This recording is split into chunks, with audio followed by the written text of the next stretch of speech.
Madame, monsieur, bonsoir. Un pas vers le grand chelem. John McEnroe, une nouvelle fois, remporte le tournoi de Wimbledon.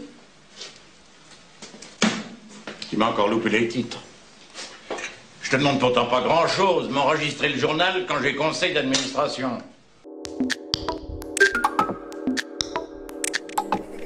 De toute façon, tu mets jamais le son. Pas quand je mange.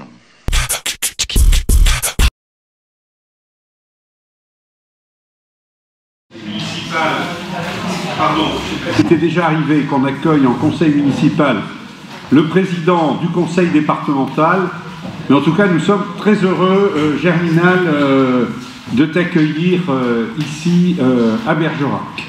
Voilà. Alors, moi je rappelle que nous avons beaucoup de coopération et d'actions communes avec le conseil départemental.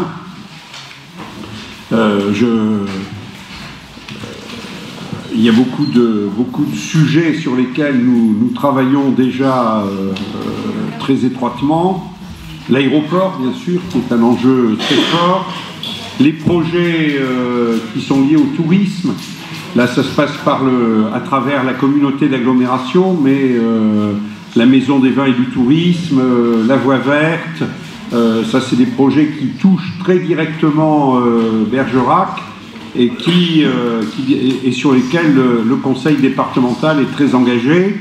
Le dossier de la voie ferrée sur lequel on s'est battu ces derniers mois, et c'est vrai que l'engagement du conseil départemental aux côtés des intercommunalités a été certainement décisif parce qu'on a eu l'effet de levier nécessaire pour obtenir, avec la région qui nous a toujours soutenus, mais pour obtenir la décision de l'État et derrière l'État de la SNCF.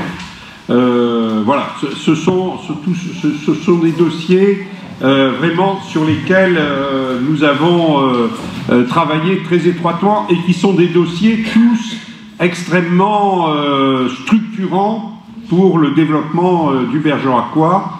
Je voudrais aussi évoquer la voie de la vallée sur laquelle on attend le conseil départemental, mais on a franchi un pas important avec la décision d'ouvrir la déviation de Beynac, projet sur lequel nous avons toujours soutenu la démarche du conseil départemental de la Dordogne.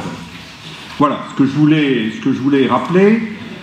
Ce soir, nous sommes là dans un autre cadre qui est celui de la contractualisation que le département mène à la fois avec les intercommunalités, mais aussi avec l'ensemble des communes, et il y a un statut particulier pour les villes, puisque les contrats de projets communaux liés aux villes sont de l'ordre de 800 000 € sur 5 ans, et les élus départementaux, notamment Cécile Labarthe, suivent l'exécution de ces contrats, mais les autres élus départementaux, Adib Benfedoul, Frédéric Delmarès, Gaël Blanc, suivent également très attentivement tous les dossiers qui concernent notre vie. Au-delà de ce contrat, parce que ce contrat est très important pour nous, et il nous permet de mener un certain nombre d'opérations. Là, on va évoquer surtout la tranche 2017. Donc, je dois avoir ici les principales réalisations qui portent sur le centre Jacques-Lagabriel, qui portent sur le parapluie de Picaillou, la salle Anatole France, d'installations d'aires de jeu, les travaux de rénovation de l'église Notre-Dame, les travaux d'accessibilité, l'aménagement de la place du Foirail. Donc on voit bien la diversité des points sur lesquels, des axes sur lesquels s'engage le département. Je voudrais dire que dans les prochaines années, il y a 2 opérations qui auront une place particulière. Ce sont la réalisation d'une salle ouverte et qui fait gravement défaut sur la rive sud de la Dordogne, à proximité de l'école Cyrano, rue du Bois-Sacré, et d'autre part l'opération Cœur de Ville sur laquelle nous aurons bien sûr fortement besoin du soutien du département.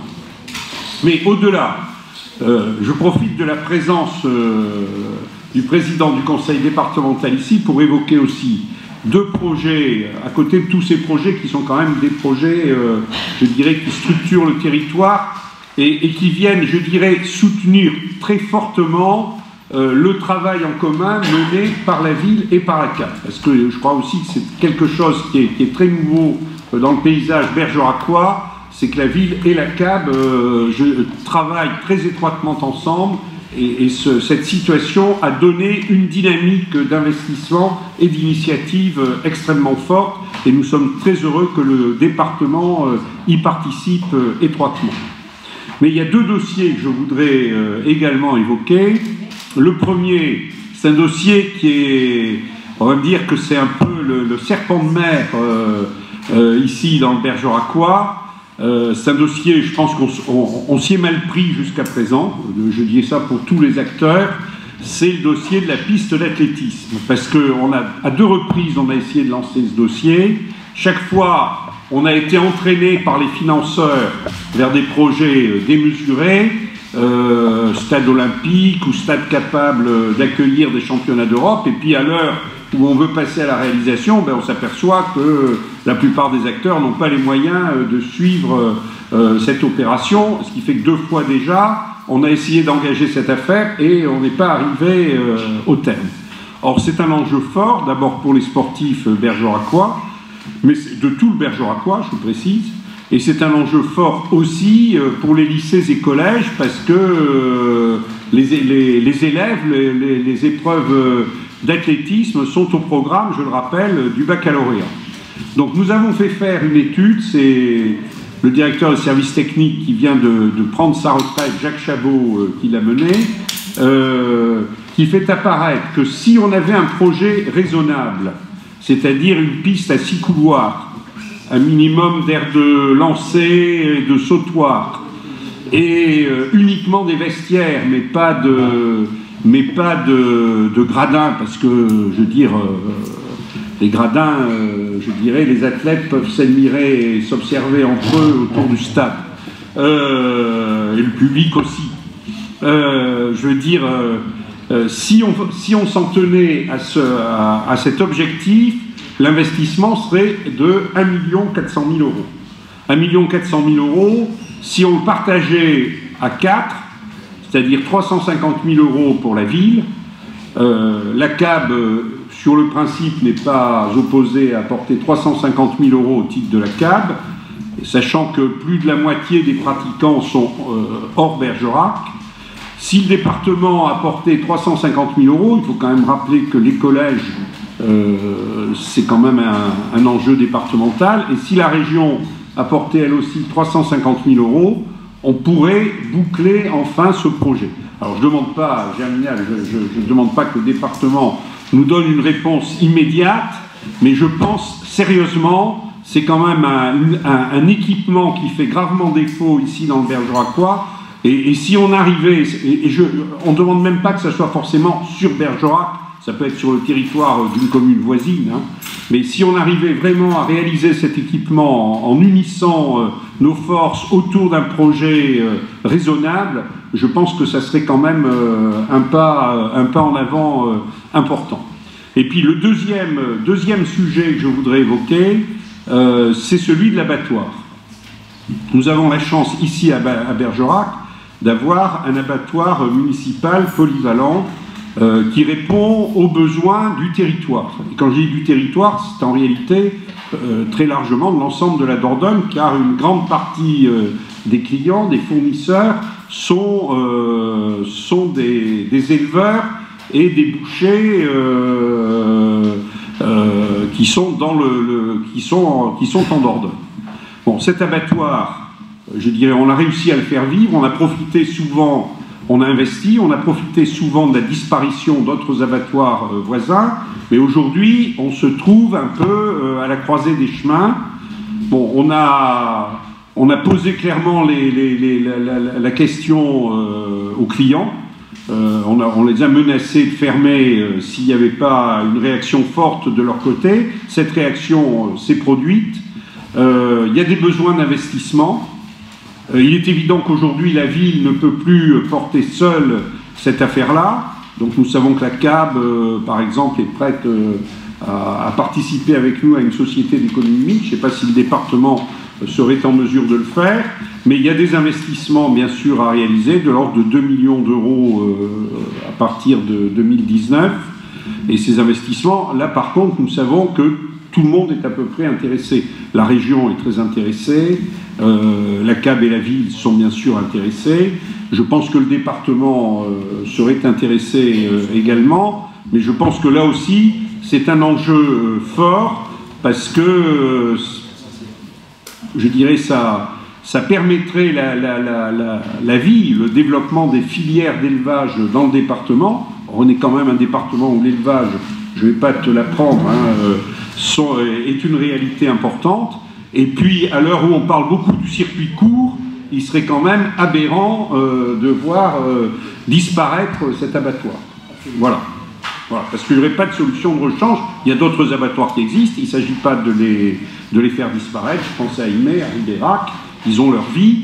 Mais je veux dire, l'abattoir de Bergerac, c'est de loin l'abattoir le plus public, polyvalent, le plus important en Dordogne. Voilà ce que je souhaitais dire. Je vais te laisser peut-être maintenant évoquer les sujets qui te tiennent à cœur. Et puis peut-être qu'on pourra, si certains veulent intervenir, qu'ils aient la possibilité de le faire. Parfait. Monsieur le maire, cher Daniel, merci. Écoutez, c'est un vrai plaisir d'être devant le conseil municipal de Bergerac. C'est vrai que c'est la première fois, du moins pour ce qui me concerne, que je me retrouve devant vous. Je serai demain devant le conseil municipal de Périgueux, demain soir. Et je vais à la rencontre de tous les élus du département à travers les types de contractualisation que je vais vous exposer brièvement.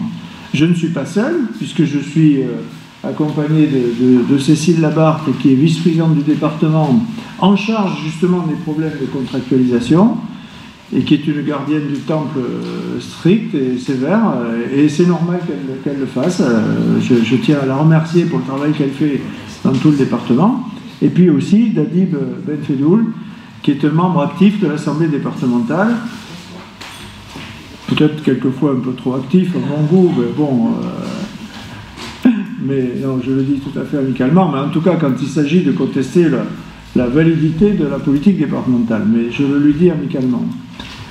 Donc je parle à mon nom, mais aussi au nom de mes collègues qui tous les deux sont membres de l'Assemblée, et vous savez qu'il y a aussi Frédéric Delmarès et Gaël Blanc. Alors, qu'est-ce que je fais là en vérité? Pourquoi je suis venu?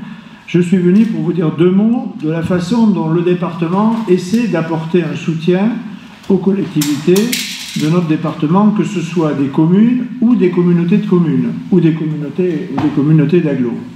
D'abord, je veux vous rappeler que pour le département, nos compétences obligatoires et essentielles, ce sont le social, les routes et les collèges. Et que ce que nous exerçons en plus auprès des collectivités ou auprès du monde associatif, ce sont des compétences qui sont facultatives. Donc il n'y a pas d'obligation et on le fait tant qu'on peut le faire et tant que nous aurons les moyens de le faire. Bon nombre de départements, il y en a une trentaine ou une quarantaine sur 100 qui ont très sérieusement serré la vis de ces politiques-là, parce qu'ils n'ont plus les moyens de le faire. Le département de la Dordogne, il ne fait pas partie des 30 à 40 départements en situation les plus difficiles, mais ça n'empêche pas qu'on a quand même besoin de serrer la vis, d'autant que, vous le savez, on est en bagarre en ce moment avec l'État et avec le gouvernement. On a un désaccord sur la façon dont le gouvernement veut contrôler nos dépenses. Il revient sur un principe constitutionnel qui est celui de la libre gestion des collectivités, c'est l'article 72 de la Constitution. Il revient d'une certaine façon sur la décentralisation voulue par François Mitterrand et par les lois de Mauroy de fer. et il veut nous faire rentrer dans une grille que lui-même ne respecte pas, puisque il nous demande de ne pas augmenter nos dépenses de fonctionnement de plus de 1,2% à partir du 1er janvier de l'année prochaine, alors que lui-même a voté le budget de l'État avec un déficit de plusieurs milliards en 2018. Bon, on a toutes des raisons de contester, mais il y a une raison essentielle au fait qu'on est en désaccord, c'est que sur le principe d'assainir les finances publiques de la nation, personne n'est contre. Et moi-même, d'ailleurs, j'étais dans la majorité quand j'étais parlementaire il y a 1 an, je l'ai été pendant 20 ans, à moitié, 10 ans dans la majorité et 10 ans dans l'opposition. Ça forge. Et avec Daniel, on s'est croisés. Et on a été souvent d'accord, même si on n'était pas sur les mêmes bancs au début. Bon, bref, la vie politique, c'est la vie politique. Mais il n'empêche qu'il y a un point de désaccord sur lequel on a du mal à passer, c'est que autant on comprend qu'il faut assainir les comptes de la nation, autant on est d'accord pour que les collectivités prennent leur part, ce qui a été le cas dans la mandature précédente, il faut dire les choses, puisqu'on nous avait aussi serré la vis. Et donc il faut avoir l'honnêteté de le dire. Mais là, il y a quelque chose qui provoque la colère des départements, c'est qu'on dit d'accord pour contenir nos dépenses de fonctionnement à une condition, c'est qu'on prenne en compte les dépenses que l'on contrôle nous-mêmes et qu'on ne nous ajoute pas dans ces dépenses des dépenses que l'on ne contrôle pas. Et pour faire court, je ne parle pas des charges que l'État nous rajoute régulièrement sur le dos des collectivités, je parle tout simplement des dépenses d'aide sociale. Il y a des choses qu'on ne peut pas contrôler, c'est le vieillissement de la population du département, qui fait qu'on a plus d'APA d'année en année. On ne peut pas contrôler les effets de la crise économique qui a frappé notre pays pendant 10 ans et qui a fait qu'on est passé de 600 enfants périgourdins qui étaient placés sous la responsabilité du département à 1000 en 5 ans. On a aujourd'hui 1000 enfants qui ont été soit retirés de leur famille, soit laissés dans leur famille, mais mis sous la responsabilité du département et sous ma responsabilité pénale.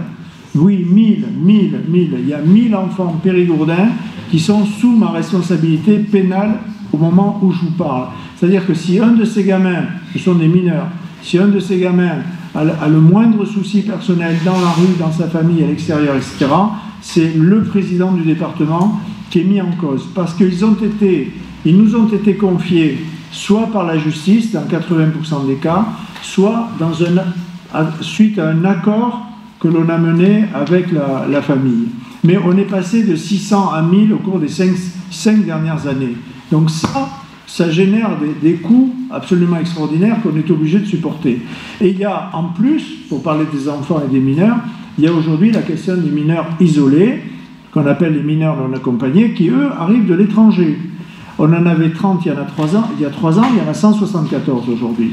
Bon, et là aussi, c'est pas nous qui contrôlons la politique migratoire, on estime que la solidarité de l'État doit jouer. Bref, résultat des courses, pour vous donner un chiffre, cette année, au moment du vote du budget primitif au mois de janvier ou début du mois de février, on est passé de 221 millions réservés à l'aide sociale à 234 millions. On a augmenté de 13 millions. Pour vous donner un chiffre permettant de faire des rapprochements, si on augmente d'un point la fiscalité en Dordogne, c'est-à-dire, vous savez qu'elle ne repose que sur le foncier bâti, si on augmente d'un point de fiscalité, on a gagné 1 million. S'il avait fallu que l'on compense les 13 millions d'augmentation des dépenses d'aide sociale cette année, il aurait fallu mettre 13 points de fiscalité. Voilà l'équation assez difficile qu'il faut résoudre. Et donc, là-dessus, j'en reviens au désaccord avec l'État. Nous, on dit, on est des gens sérieux, et on l'a prouvé, puisque sur le compte administratif de 2017, nos dépenses de fonctionnement, elles ont augmenté de 0,27%. Hors dépenses d'aide sociale. Ce qui est déjà une gageure, vous le savez, dans une collectivité. Maintenir 1% des dépenses de fonctionnement quand vous avez le carburant qui passe de 1,30 à 1,50 quand vous avez le gaz qui va prendre 7,5% au 1er juillet, quand, c'est pas chaque fois, et c'est normal que les fonctionnaires le réclament, quand le point d'indice augmente de 1,2% en 2 fois, comme ça avait été le cas sous le dernier gouvernement, tout ça, vous êtes obligé de l'intégrer. Et donc, vous le voyez bien à Bergerac, dans une ville, comment c'est difficile d'arriver à maintenir des dépenses de fonctionnement. Mais nous, on dit, on est d'accord, mais les dépenses sociales, elles ne nous incombent pas, on n'en est pas responsable totalement, elles relèvent plus de la politique nationale, donc on ne veut pas que ce compter. Bon, je fais cette parenthèse-là, mais je veux vous dire que l'on a tenu, pour cette mandature, à continuer à soutenir les projets à la fois des communes et des EPCI, et des communautés de communes ou des communautés d'agglo. Et c'est pourquoi on a mis en place une double contractualisation. Avant, on n'en avait qu'une. On avait une contractualisation qui allait directement en direction des communes. Et vous aviez, pour la ville de Bergerac, 800 000 €. Daniel, c'est ce que tu avais dans la mandature précédente, et c'est ce qu'avait Périgueux. On a gardé 800 000 €. Donc vous allez me dire, oui, mais vous n'avez pas augmenté alors que tout a augmenté. Oui, c'est vrai, on a gardé 800 000 €. Mais on a créé à côté une autre contractualisation, qui elle est la contractualisation qui fonctionne avec la CAB, avec la communauté d'agglo. Et la communauté d'agglo de Bergerac, c'est pas 800 000 € qu'elle a pour la mandature, c'est 2 400 000 €. Et dans ces 2 400 000 €, eh bien, il y a des projets qui forcément vont retomber sur la ville de Bergerac, qui vont intéresser la ville de Bergerac. Je vais vous citer les 2 millions d'euros que l'on va mettre sur la voie verte. Ben, ça va intéresser les Bergeracois et la ville de Bergerac, mais c'est aussi les 560 000 € que l'on va mettre sur la maison des vins et la maison du tourisme, puisqu'on soutient ce projet. Donc, vous voyez que même si nos finances sont plus serrées qu'elles ne l'ont été, on a voulu, et c'est un choix politique, continuer à être à vos côtés. Mais aux côtés de la ville de Bergerac, on y est, et du Bergeracois, on y est aussi, et tu l'as rappelé Daniel, pour des sujets qui sont transversaux dans le département, ou du moins dans notre vallée. Je vais en citer 2, la question du train. Et là, vous savez que le département a mis la main à la poche, puisqu'on va mettre 1 million d'euros hors compétence. Tous les 4 matins, on nous rappelle à l'ordre parce qu'on nous dit vous avez attribué une aide qui n'est pas dans vos compétences. Mais là, il n'y a pas eu de souci, là. Puisqu'on nous a intimé quasiment l'ordre de payer, puisqu'on nous a dit en clair, c'était le préfet d'Artois qui l'a fait, si les collectivités ne payent pas, elles ne viennent pas compléter le financement de la modernisation de la voie ferrée, mais la ligne fermera. Bon, on ne peut pas laisser faire ça. Donc le département apportera 1 million d'euros, et on le signalait il y a un instant, l'ensemble des communautés de communes de la vallée, qu'elles se soient en Gironde ou en Dordogne, l'ensemble des communautés de communes, eh bien, ont joué le jeu, puisque même les gens de Cazoulès, qui sont à l'autre bout là-bas, et qui n'ont plus de voie ferrée, puisque la ligne Sarlat-Saint-Denis-Prémartel a été fermée il y a 30 ans, eh bien, participeront à la modernisation de la voie ferrée. Je crois qu'on a eu vraiment une vraie solidarité de vallée sur cette question du train. Mais on l'a eu aussi pour la route. Et je veux publiquement remercier le maire de Bergerac. Je l'ai déjà fait, mais je le refais. Comme je remercie les présidents de la CAB, et comme je remercie les élus du Bergeracois qui sont venus au mois de septembre dernier à Vézac manifester pour soutenir le projet de contournement de Beynac. Je vous le dis, mes chers collègues, ça m'a fait chaud au cœur. Et là aussi, j'ai vu la solidarité de la vallée s'exprimer, puisque ce projet, vous le savez, il a été démarré par Bernard Violac en 1985. Ça fait 25 ans qu'on le mène à bien. On a fait 3 enquêtes publiques et on a une opposition qui ne renonce à rien d'ailleurs, puisque j'ai appris pas plus tard qu'hier qu'un 9e recours en référé avait été déposé. Certains ont voulu prétendre que c'était de l'opportunisme. Je me rappelle que j'avais déjà voté en 1992. On a eu sur cette affaire-là du moins à l'Assemblée départementale, il a fallu que j'arrive à la présidence pour que l'opposition exprime une opposition. Jusqu'en 2015, tous les votes ont été unanimes à l'Assemblée départementale pour réaliser un maillon de la voie de la vallée. Puisque dans l'esprit de ceux qui nous ont précédés, dans mon esprit, la question de Bennac, c'est une question, parce que c'est un point noir. Et il y a un magnifique village à protéger. Mais notre intérêt, c'est que de Souillac à Sainte-Foy-la-Grande et vers Bordeaux, on ait une voie fonctionnelle dans la vallée de la Dordogne. C'est ça le projet de Bennac. Si on le ramène à Bennac, forcément, on va trouver des poils sur les œufs. Mais la question, c'est véritablement la voie de la vallée. Et heureusement qu'il y a eu des gens éclairés avant nous, qui ont fait le contournement de Sainte-Foy-la-Grande, qui ont fait le contournement de Bergerac, parce que sinon, on n'allait pas le faire non plus. Heureusement qu'il y a eu des gens éclairés avant nous, qui ont amélioré la route entre l'Allende et le Buisson. Est-ce que vous vous souvenez qu'on passait à Cadouin? Est-ce que vous en rappelez de ça?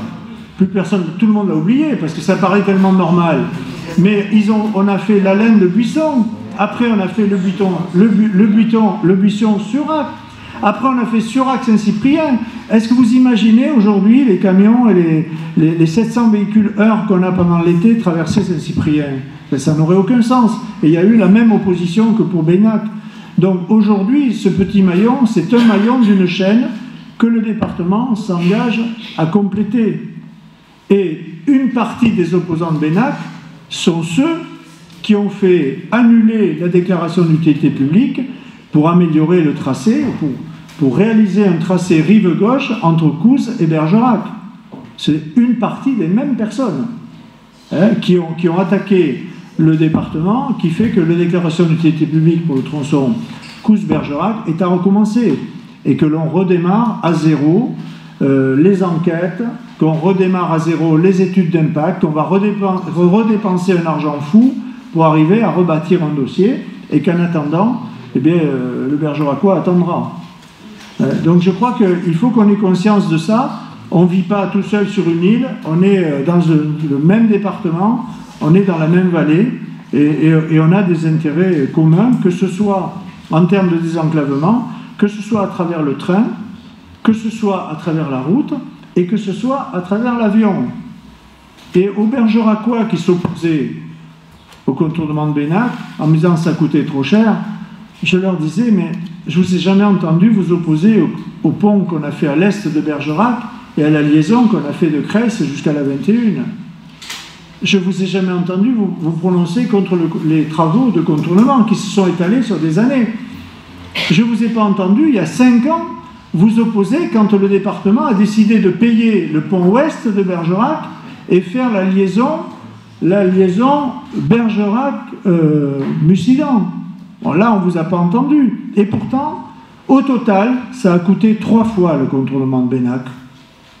3 fois le contournement de Bennac.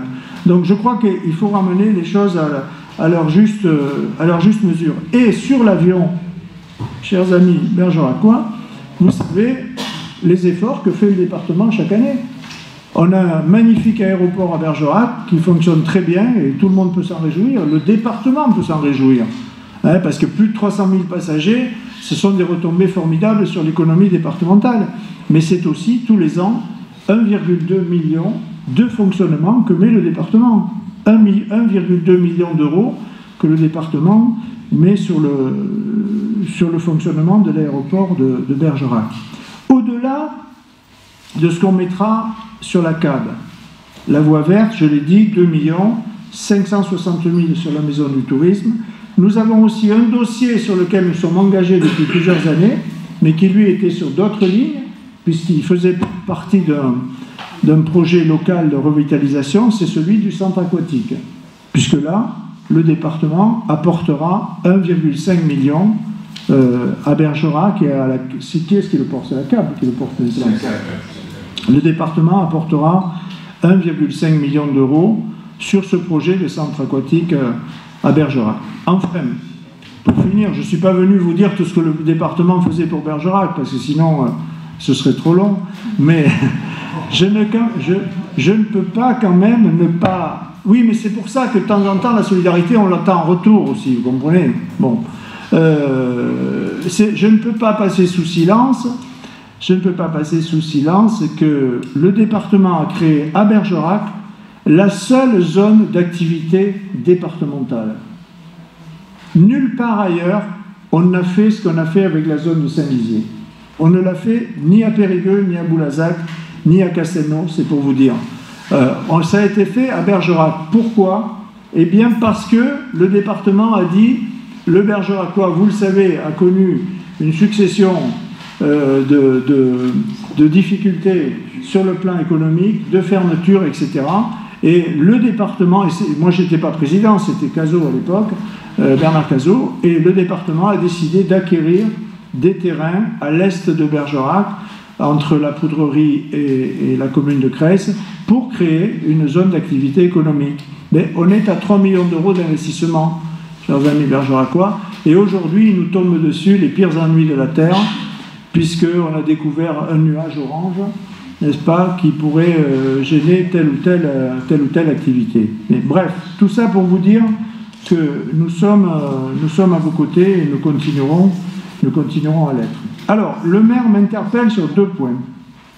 Avant de passer au contrat et de ne pas être trop long, pour ne pas gêner votre réunion, d'abord sur la piste d'athlétisme et ensuite sur l'abattoir polyvalent. Alors, je ferai une réponse différée. D'abord, sur la piste d'athlétisme, jusqu'à maintenant, Cécile Labarthe vous a dit que ça devait être intégré au contrat, puisque ça nous paraissait relever de cet intérêt-là. Moi-même, je suis aujourd'hui, j'ai sur mon bureau une autre demande d'une piste d'athlétisme, c'est celle de la ville de Périgueux, qui veut déplacer la piste d'athlétisme pour rapprocher le terrain de rugby du stade, espérant que les résultats de l'équipe atteindront ceux de l'équipe de Bergerac. Je ne sais pas si ça se produira, mais disons qu'on a cette affaire-là devant nous et que nous en reparlerons, monsieur le maire. Nous en reparlerons et on va voir comment le département peut vous aider à créer cet équipement sportif. Je ne sais pas si vous ne pouvez pas solliciter le CNDS. Mais même si les crédits du CNDS ont été divisés par 2 en 2018. Mais je ne sais pas si vous ne pouvez pas le solliciter. Alors, si on vous demande de faire une piste en plaqué or, c'est sûr que ça sera peut-être plus difficile. Bon, enfin, écoutez, je vous donne pas de réponse, monsieur le maire, sur cette affaire-là, mais je vous promets qu'on le regardera. Sur la question de l'abattoir polyvalent, j'ai sous les yeux les cartes que vous m'avez remises tout à l'heure, et je m'aperçois en vérité que c'est un abattoir qui n'est pas bergeracois. Enfin, il est à Bergerac, mais c'est un abattoir qui est interdépartemental, puisque, en effet, à mesure que les abattoirs tombent à l'extérieur, eh bien, les gens reviennent ici. Mais vous n'ignorez pas qu'en Dordogne, il y en a 4 abattoirs. Il y a celui de Thiviers, qui est dans le nord, qui est privé. Il y a celui de Ribérac, qui est public, et il y a celui d'Aimé. Alors, ils n'ont pas tous la même importance. Mais à voir les cartes qui sont là, c'est évident que cet abattoir de Bergerac, il a largement un intérêt départemental. Il a aussi l'avantage d'être polyvalent et d'abattre à la fois du bovin, du porc et des ovins. Bon, moi je sais par exemple que pour le Sarladé, quand Gourdon a fermé, puisque Gourdon a fermé il y a une dizaine d'années, bon nombre d'éleveurs se sont rabattus sur l'abattoir de Bergerac. D'ailleurs, quand je regarde la carte, je m'aperçois, je le disais à Cécile il y a un instant, il y a plus d'éleveurs du Périgord noir qui viennent à Bergerac que du Bergeracois. Ah mais c'est très clair. Hein. Et vous avez aussi pas mal d'éleveurs du Grand Périgueux. Bon. Donc, oui, notamment dans la région de Vers. Donc là, Daniel, je peux dire, le département aidera. Alors je ne sais pas ni comment ni à quelle hauteur, mais nous aiderons pour la bonne raison que l'on soutient l'activité agricole en général, on soutient l'ensemble des filières agricoles et qu'il n'y a pas de raison qu'on n'apporte pas notre pierre. Ça ne veut pas dire forcément qu'on rentrera dans la SEM, c'est parce que je ne le dis pas, mais nous serons présents autour de table pour arriver à moderniser cet abattoir, d'autant que les échos qu'on a des autres abattoirs aux alentours risquent encore fermés. Donc l'intérêt départemental il est absolument évident dans cette affaire-là. Voilà, je vous propose, mes chers collègues, que l'on passe au contrat. Ceci est maintenant. Bon. Donc, on va demander à Valérie Chameton de vous présenter le contrat, puis il ne faut pas vous retarder. Voilà, quelques... Oui, pardon. On va Alors, pardon, excusez-moi. Oui, voilà. Il y a peut-être des questions ou des remarques. Oui. Et nous allons de l'autoroute à ici à 80 km/h. Est-ce qu'il est envisageable d'avoir deux fois de voies? Non, mais si on ne vient pas soi-disant travailler sérieusement, c'est le train, c'est gentil, mais les publics, les avocats, tout ça, ils ont la voiture, ils ne prennent pas très peu de train de train. Est-ce qu'on peut envisager une deux fois de voies entre la rocade et l'incident avec l'autoroute? Merci. Alors, mon cher collègue, je vous sauverai de considérer que je n'ai aucune responsabilité dans le passage à 80 à l'heure. D'abord. Non. Alors, si je vous disais oui, ça sera fait dans 2 ans, je vous mentirais et je ne veux pas faire ça. Je pense qu'avant, on aura à terminer la voie de la vallée. Voilà. Alors, c'est la première fois qu'on me pose cette question. Mais j'avais entendu au moment où le tracé de l'autoroute A89 a été établi, j'avais entendu que comme c'est le tracé au nord de la 89 qui avait été retenu pour le Sarladé, et que ce tracé n'était pas assez infléchi pour Bergerac, à l'époque, j'étais déjà élu départemental, on avait promis au Sarladé qu'il y aurait une liaison directe de l'autoroute à Sarlat, et on avait promis aux Bergeracois également que la liaison serait beaucoup plus rapide qu'elle ne l'est. Moi, ce que je sais, c'est que c'est le département qui l'a assumé et personne d'autre. Dans le projet autoroutier, il n'y a rien eu... La liaison Bergerac-Occident, l'État a participé. Exactement. Et d'ailleurs, curieusement, le débat, c'était que ce ne soit pas une bretelle autoroutière, parce que comme c'était une 2 fois une voie, et sur une bretelle autoroutière 2 fois une voie, on n'aurait jamais pu se dépasser.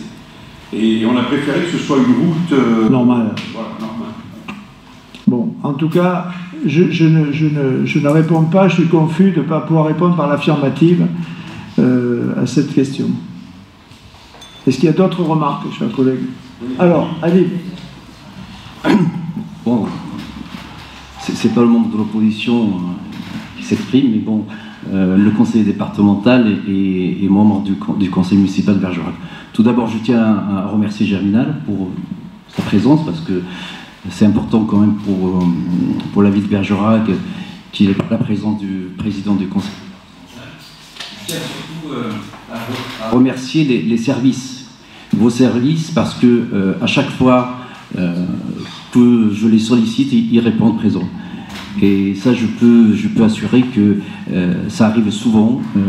Encore cette semaine, j'avais demandé une visite sur place après les inondations qui a touché le quartier du Tournai à Bergerac.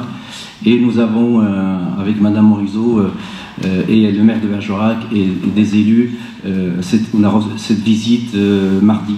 Donc je tiens à remercier la réactivité des services du département. Juste un petit détail, parce que vous avez parlé des possibilités d'aide aux communes. Pour la commune de Bergerac, 800 000 €. Pour la CAB, 2 500 000 €. Il me semble qu'il y a une troisième enveloppe, c'est l'enveloppe de 5 millions d'euros de projets d'envergure départementale. Il me semble que vous avez parlé de l'abattoir comme étant un projet départemental. Donc peut-être que ça pourrait rentrer justement, et peut-être si on peut avoir de ces 5 millions d'euros un petit somme pour aider l'abattoir de Bergerac. Et j'ai une autre demande, parce qu'il y avait, on a parlé d'une rue à Bergerac, la rue Aristide Briand. Il y avait un engagement de la part des services que cette rue soit faite en 2018. On a les courriers, on a tout ce qu'il faut, les services ont bien regardé, et il semblerait qu'il y ait des difficultés aujourd'hui pour réaliser cette rue. Voilà, donc c'était juste une simple demande. Merci. Alors, sur l'enveloppe départementale, en effet, c'est peut-être là qu'on réfléchira, de voir comment les deux projets que le maire a avancés peuvent être retenus ou sur une autre ligne. Sur la rue en question, j'ai été averti par les services en effet, et j'ai le regret de vous dire qu'on ne le fera pas en 2018, mais qu'on le fera au premier semestre de 2019. Voilà, donc les travaux seront réalisés, je puis vous l'assurer. L'engagement sera tenu, mais il aura quelques mois de retard. Merci d'avoir remercié les services, parce que je dois m'excuser, moi, de ne pas les avoir cités, puisque Annick Nepveu est ici, la conseillère en développement, et elle est là-bas, et avec toutes les communes, elle fait avec Bergerac ce qu'elle fait en permanence avec toutes les communes, de la même façon que Madame Morisot, qui est responsable de l'unité d'aménagement, Corinne Obino, qui est responsable de l'unité territoriale, eh bien, sont aussi à votre disposition pour essayer de créer les relations. Et je crois que l'avantage du département, en vérité, c'est en quelque sorte de s'être petit à petit substitué à l'État avec les lois de décentralisation, mais aussi avec le recul marqué de l'État. Moi, j'ai été élu maire de ma commune de Castelnau en 1983. À l'époque, c'est pas le département qui faisait ça, c'était la DDE, avec qui on avait une convention d'ailleurs. C'était la DAS avec qui on conventionnait, c'était la DDA qui nous contrôlait nos travaux d'assainissement ou nos travaux d'eau potable, et donc c'était les services de l'État qui apportaient l'ingénierie aux communes. Et puis petit à petit, au fil des décennies, l'État s'est petit à petit désengagé, et nous, la force du département de la Dordogne, ça a été justement de conserver des moyens à l'ingénierie au bénéfice des communes. Et c'est sous Bernard Dulac qu'on a créé l'agence technique départementale, qui est cofinancée par le département et par les communes aussi, qui apporte pas mal d'ingénierie. Et aujourd'hui, ce sont nos services qui le font. Et si on a mis en place des conseillers en développement, des conseillers en matière de culture, des conseillers en matière d'affaires sociales, etc., c'est pour être au plus près du terrain et apporter la meilleure aide à chacun des élus. Alors, on passe au contrat maintenant, si vous voulez. Alors, afin de ne pas retarder votre conseil municipal, je vais essayer d'être très rapide. Ah oui. Donc une petite présentation avant de vous présenter le contrat avec la ville de Bergerac, un petit rappel pour illustrer les propos du président sur l'investissement du département sur le territoire. Donc pour la génération 2016-2020, ce sont 82 millions d'euros qui sont destinés à accompagner les projets d'investissement des communes et des intercommunalités. 77 millions d'euros pour le bloc communal, répartis donc avec 46,6 millions d'euros pour les contrats de projets communaux, ce que vous appeliez avant contrat d'objectifs, et 30,4 millions d'euros destinés aux contrats de projets territoriaux, c'est-à-dire nouveauté, la contractualisation avec les intercommunalités. Aujourd'hui, l'intégralité de ces contrats ont été programmés. 24 contrats programmés, plus de 19,7 millions d'euros de subventions qui ont été votées par le département. Et là aussi, ça vient illustrer les propos du président, des chiffres assez significatifs, d'autant que nous sommes dans une compétence effectivement qui n'est pas du tout obligatoire. On est dans du facultatif. Au titre des contrats de projets territoriaux, 3 contrats ont été programmés, et bien sûr celui avec la communauté d'agglo de Bergerac en fait partie. 4,16 millions d'euros qui ont permis de financer plus de 22 projets. Et en complément, comme il l'a été rappelé, une enveloppe complémentaire de 5 millions d'euros pour financer des projets spécifiques d'envergure départementale qui devraient alors financer la Maison des Vins, normalement, voilà, qui devrait rentrer dans cette enveloppe-là, et à l'étude, effectivement, les projets évoqués dans vos échanges à voir. Donc aujourd'hui, sur cette enveloppe, nous avons déjà programmé 1,4 million d'euros en finançant donc des projets intercantonales, hein, c'est-à-dire la notion d'envergure départementale, c'est quand effectivement ça dépasse ou l'échelle de la ville ou l'échelle du canton. Donc projet vélo voie verte sur la vallée de l'Isle, et des projets de type activité circassienne donc sur la commune de Boulazac, Île et Manoir.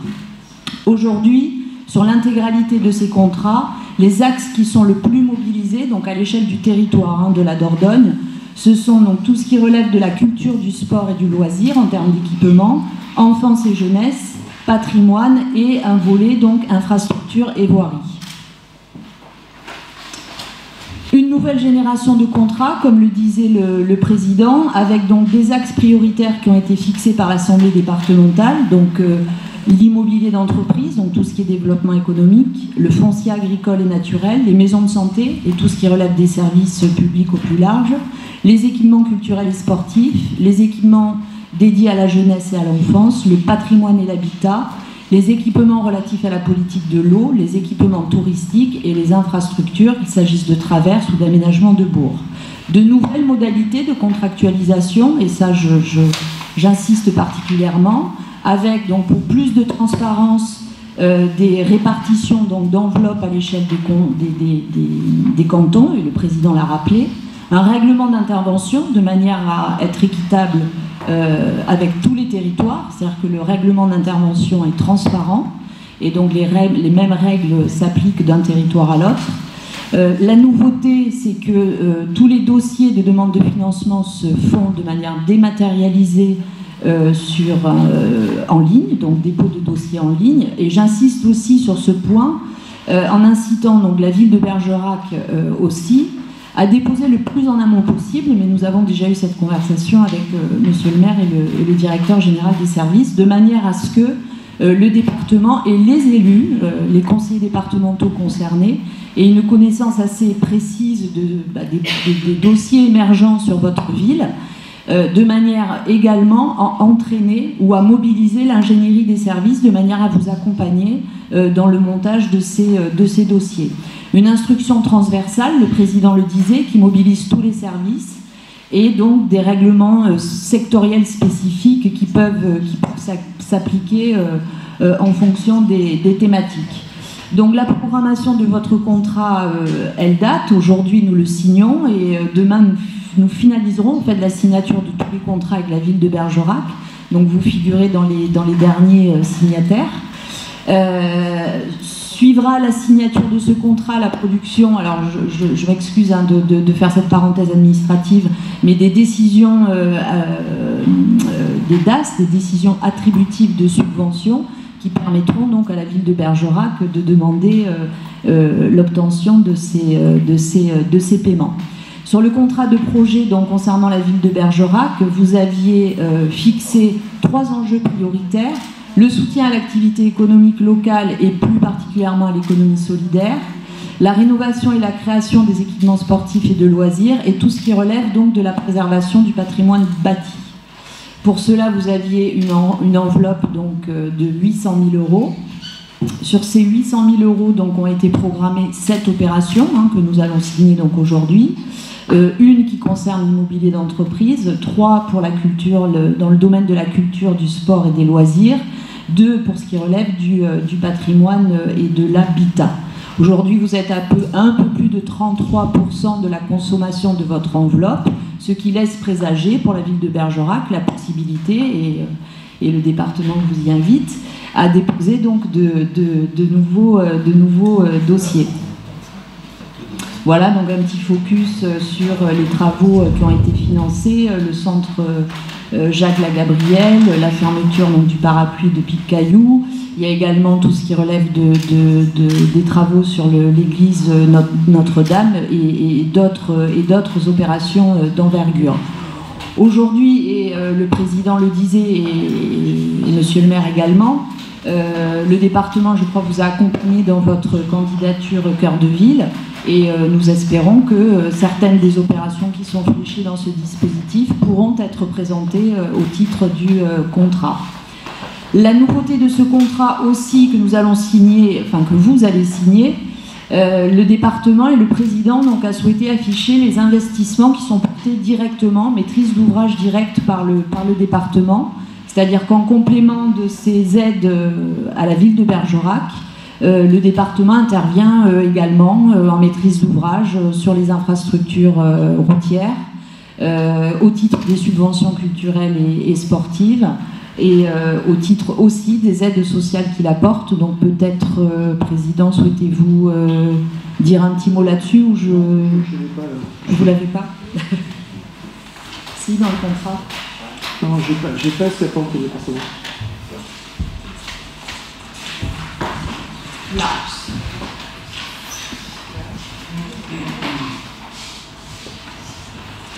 Ce sont plus de 19 millions d'euros. Oui, excusez-moi. Oui.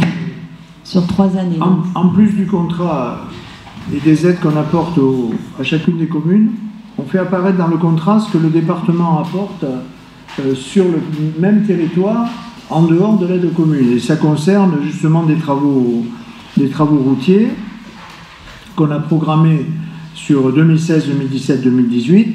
Pour 2018, je vois qu'il y a 25 000 euros pour une aire de covoiturage. Je vois qu'il y a 240 000 euros d'enrobés sur la rocade. Bon, bref. On met de l'argent aussi sur les bâtiments publics, vous en doutez, puisqu'on est propriétaire des collèges, et que cette année, on mettra de l'argent sur le collège Jacques Prévert, sur Henri IV et sur Eugène Leroy. Tout ça, ça représente 698 000 euros, à peu près 700 000 euros d'investissement sur le territoire de la commune, en plus de ce que j'ai cité avant. Ensuite, il y a une partie qui concerne les aides à la vie sportive et culturelle, aux événements, etc. Puisque le département est aussi engagé. Alors, on n'a pas les chiffres de 2018 au total, mais vous voyez qu'en 2017, le département a apporté 1 130 000 euros aux associations culturelles et sportives et aux événements qui se sont passés sur la ville de Bergerac. Donc quand je vous dis que c'est vraiment un choix politique qu'on fait d'aller aider les collectivités, c'est un choix que l'on mesure et qui coûte à nos qui fait qu'on pourrait faire autre chose avec, mais c'est le choix que l'on a fait et je souhaite qu'on puisse continuer le plus longtemps possible. Enfin, je ne peux pas m'empêcher de parler de l'aide sociale et des dépenses d'aide sociale, puisque je vous ai dit, j'en ai parlé au début des dépenses d'aide sociale qui représentent 40% de notre budget, mais en 2017, on a versé 8 063 000 euros d'aide sociale sur la ville de Bergerac. Alors vous me direz, c'est un chiffre faramineux, mais pas du tout. Pas du tout. C'est un chiffre faramineux aussi. Mais j'arrive du canton de la Force, où on a versé 3 200 000 euros en 2017. Alors vous me direz, mais d'où ça sort, ça? D'où ça sort? Eh bien, c'est versé à 1/5 des Périgourdins qui perçoivent une aide sociale au titre des personnes âgées, au titre de l'APA, soit à leur domicile, soit en établissement, au titre de l'aide à l'enfance dont je vous ai parlé tout à l'heure. Ça, c'est hors RSA. Hein. Hors RSA, hein, au titre du handicap, ce sont les sujets qu'on a évoqués tout à l'heure. Sachez qu'il y a 78 000 Périgourdins, 1 sur 5, qui perçoit une aide sociale sous une forme ou sous une autre. Et la moyenne des cantons, ça tourne autour de 3 millions et demi sur la Dordogne. À Bergerac, vous êtes un peu plus nombreux, il y a la ville, etc. Voilà, mes chers collègues, donc ça, on l'ajoute dans le contrat, puisqu'on met dans le contrat ce que le département apporte aussi sur son propre patrimoine, les routes départementales et les collèges, mais aussi ce qu'on verse aux associations et ce qu'on verse au titre d'aide sociale. Bien. Merci. Voilà, on va signer. On va passer la signature.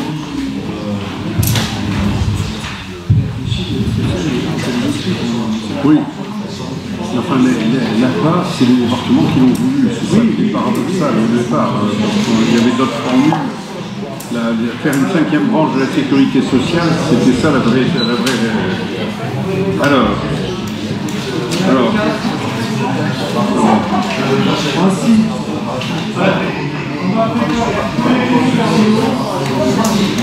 Voilà, on va tous signer ensemble.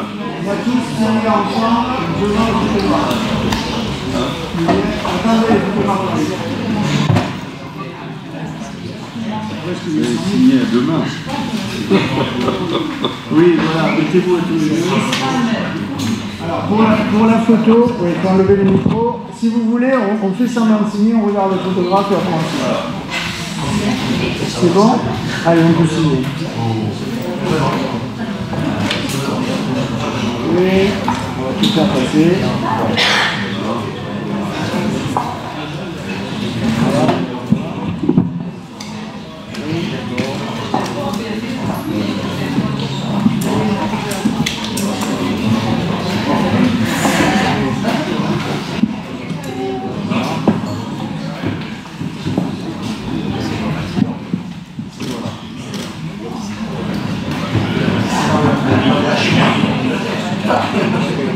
Il manque le Fred. Voilà.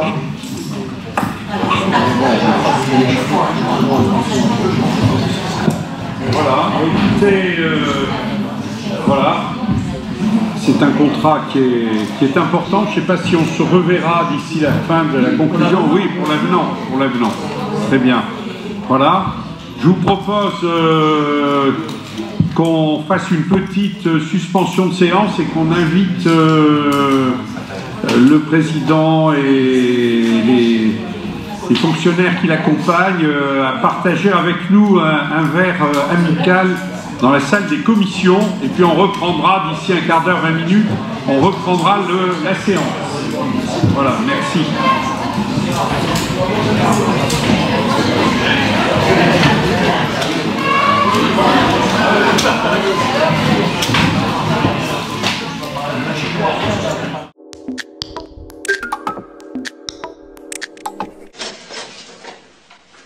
Madame, monsieur, bonsoir. Un pas vers le Grand Chelem. John McEnroe, une nouvelle fois, remporte le tournoi de... Tu m'as encore loupé les titres. Je te demande pourtant pas grand-chose, m'enregistrer le journal quand j'ai conseil d'administration.